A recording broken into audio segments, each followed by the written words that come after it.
बांद्रा स्थानकाला सकाळी 6 वाजता आलो. 6:18ची ट्रेन पकडली आणि निवांत झोपलो आणि सुंदर असं सफाळे स्थानकाला उतरून सूर्यदेवाचं दर्शन झाले.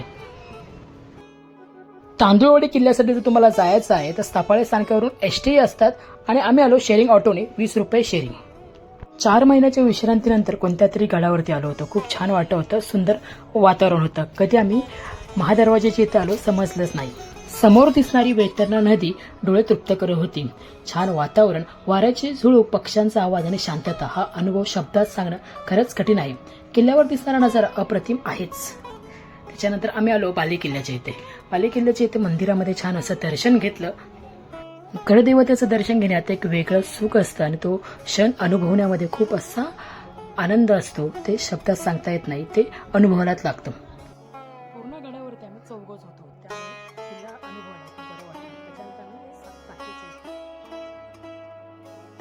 आम्ही मधल्यावरी गड किल्ले फिरण्यात वेगळीच मजा होती. कारण ह्या ट्रॅकिंगमध्ये फक्त आम्ही पूर्ण जंगलामध्ये चौघच होतो, बाकी कोणीच नव्हते. दुसरा भाग येईल तोही खूप सुंदर असेल. आम्ही जेवण बनवलंय दाल खिचडी. खूप दिवसांतर वेगळं काहीतरी. मित्रांनो, चॅनलला सबस्क्राईब करा नक्की. धन्यवाद.